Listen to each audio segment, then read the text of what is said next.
On Friday, December 11th of 2020, I received my PhD in mathematics. My advisor and I created a new algorithm to calculate the zeta function of a singular hypersurface. In this video and the next, I will explain what the input and the output are. However, I will not explain the theory behind the algorithm since that would take too long. So for now, we'll treat the algorithm as a black box. And also, if you are already familiar with any of the topics that I'm going to cover, then please feel free to skip ahead. Okay, so back to the input, a singular hypersurface. Simply put, a hypersurface is the zero set of a polynomial. Eventually we'll get to the singular part, but first let's have an example. Consider the set of points xy such that x squared plus y squared minus 1 is equal to 0. This is a hypersurface, also called a variety. That's what the V stands for. And if we graph this set, then we get the familiar unit circle. And to make things even more explicit, the point 3/5, 4/5 is an element of this variety, since 3/5 squared plus 4/5 squared minus 1 is equal to 0. Of course, there's more complicated curves than the circle, and here are two of them.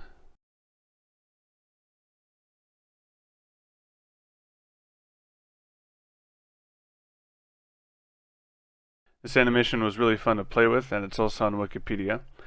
So, I've shown you some examples of varieties defined by a polynomial in 2 variables. Now let's step it up to 3 variables. Here's a standard hyperbolic paraboloid that students learn about in a multivariable calculus class. A more complicated and more beautiful surface is the Klebsch surface, and actually what you're seeing is only a section of it cut out by a hyperplane. So if you want to learn more about what that means, you can Google it, but I might explain it in another video, just not this one. Now notice that these last 2 surfaces are smooth everywhere. That is, there are no self-intersections, sharp points, cusps, or anything like that. However, there are surfaces that are not smooth everywhere, and we call these singular surfaces. Remember that our input is a singular hypersurface, so it's a hypersurface that contains at least one singular point. And given a polynomial in n variables, a singular point, call it p, is a point such that f and all of the partials of f vanish at p. The simplest example in 3-dimensional space is the cone given by x squared plus y squared minus z squared, and this polynomial and all of its partials vanish at the origin. It turns out that there are infinitely many types of singularities, and the ones listed here are only isolated singularities. For instance, you could have a singular line on a surface. Anyway, we're only going to deal with the singularities of type A1, also known as ordinary double points or nodes, just like the cone. Although for my thesis I considered more complicated surfaces than the cone. As an example, the quote next surface to look at would be the Cayley Cubic, or at least a section of it. Notice that there are 4 singularities, and what makes them of type A1 or ordinary double points is that near each singularity the surface looks like a cone. And so far we have been working with the set of real numbers over a Euclidean space, but for a general variety we could work over other spaces such as affine or projective space, or the algebraic torus. Also, with regards to the coordinates of each point in the space, are they rational numbers, real numbers, complex numbers, elements of a finite field, or in some other set? So for us it turns out that we will be in projective space over some finite field. But before I can explain what projective space is and what finite fields are, I want to take a break for an overview. Because so far I've just been throwing definitions at you, and in the beginning of this video I mentioned an algorithm, but I haven't said what we're computing, which takes us back to a singular polynomial. So a polynomial is a function, and just like all functions, they take an input and produce an output. So if I want to know what f of 2, 1, 5, negative 3 is, then everywhere I see an x0, I replace it with a 2. Everywhere I see x1, I replace it with a 1, and so forth. Then I multiply and add these numbers to get 885. Now, I'm interested in the inputs that yield 0, and more specifically, how many of them are there. So we'll be working over finite fields, and as the name suggests, there are only finitely many of them. So the question still remains, how many? So back to what a finite field is. Let me show you one instead of explaining the theory behind them, since this video is already getting too long. So there is a finite field of size 5, and its elements are 0 through 4. Here are the addition and multiplication tables. Now let me explain how these tables are generated. For instance, we have 3 plus 4 equals 2. So where did that come from? Well, in this field, whenever a number exceeds 4, we divide that number by 5 and then replace it with the remainder. Since 7 divided by 5 leaves a remainder of 2, we say that 7 is congruent to 2 modulo 5. That's where the 2 comes from. This is how addition and multiplication work in this field, and as another example, we have that 4 times 4 is equal to 1. This is because 16 leaves a remainder of 1 when divided by 5. And note that we could have also subtracted 5 from 16 to get 11, then 6, and then finally 1. There was also a finite field with 25 elements, and here they are. I'll explain what alpha is in a minute, but for now we'll treat it as a variable.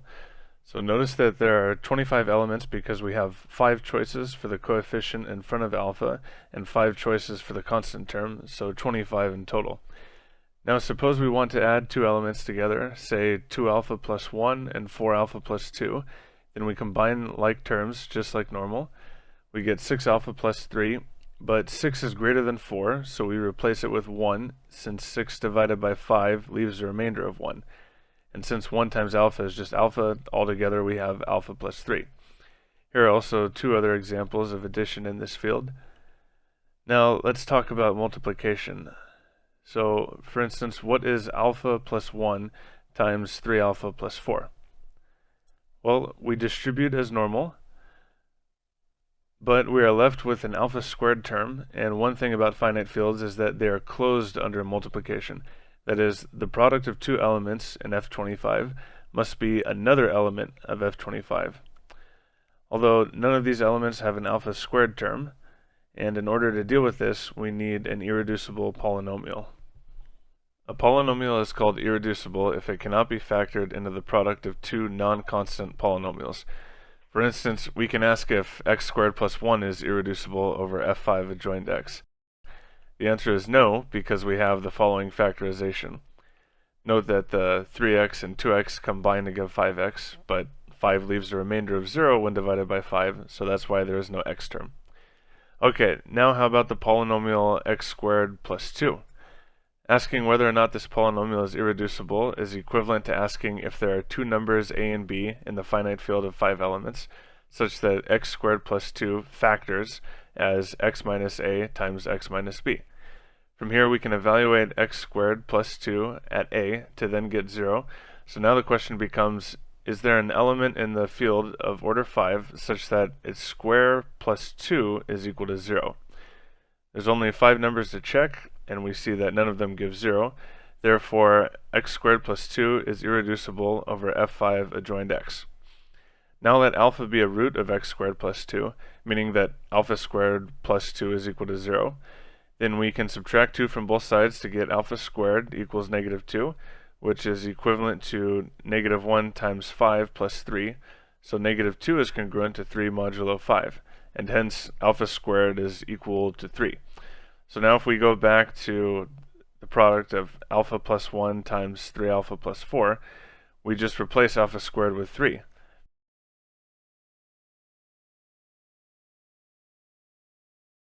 And if we had to reduce alpha cubed, then we can write it as alpha squared times alpha, which is 3 alpha, and similarly for alpha to the 4th, and so on.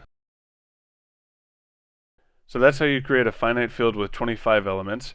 And you could also say, wait a minute, what if I used a different irreducible polynomial, like x squared plus 3x plus 4? Do I get the same field? And the answer is yes, up to a relabeling of the elements. And mathematically, we say that these 2 fields are isomorphic. That is, there is a one-to-one map between them. Hence, up to isomorphism, there is only one finite field of order 25. And there's nothing special about the number 5 in this context, only that it's prime. So we can also construct any finite field of order p to the n, where p is a prime number. And lastly, we have projective space, Pn over the finite field Fq, where q is some prime power.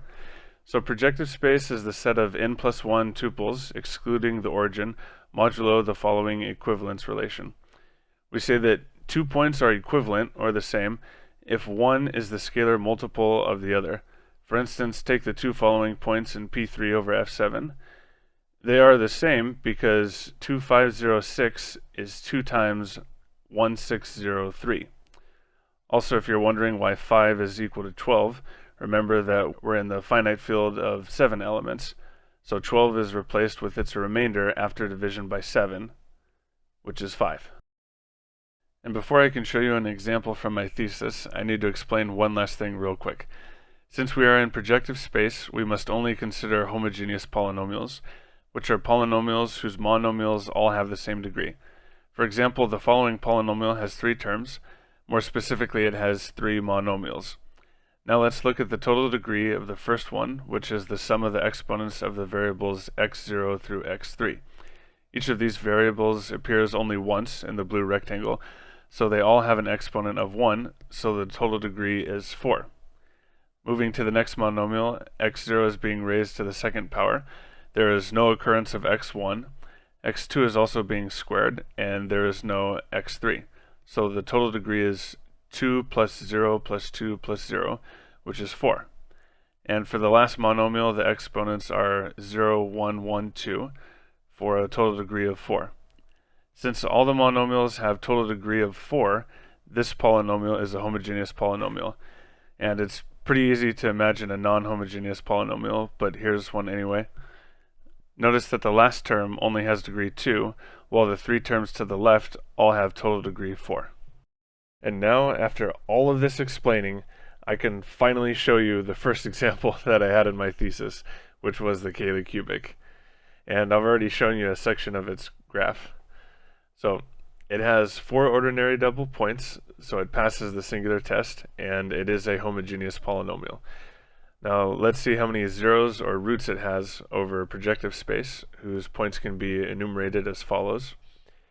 Here A, B, and C are elements of the finite field FQ, and for example in F5 we have 5 points of the form 0, 0, 1A. So A just runs through the elements of the field. So back to plugging in these points. For starters, we have f of 0, 0, 0, 1, which is 0, regardless of what field we're in. So this point is always a root. And next we have f of 0, 0, 1a, which is also 0. So in general, we would have q roots in fq, but let's make things more specific and consider f5. Then we would have 5 roots. And next is f of 0, 1, ab, which is a times b, and if we want this to be equal to 0, then a or b must be equal to 0. Hence, we can set a equal to 0 and let b vary. Then we can set b equal to 0 and let a vary. But note that we've counted the point 0, 1, 0, 0 twice, so we only have 9 distinct roots. And lastly, when we evaluate f at any point of the form 1, a, b, c, we get the following polynomial. It turns out that we don't have to plug in all the points to find which ones produce 0, and I'll explain why later, but for now that's what we'll do. And real quick, as a reminder, if we compute f of 1, 2, 3, 4, then we get 6 plus 8 plus 12 plus 24, which is 50, but we are working in the finite field of 5 elements, so 50 is equal to 0 since it's a multiple of 5. So now we'll run through all 125 different inputs, starting with 1, 0, 0, 0, and whenever the output is 0, we will increase our count by 1.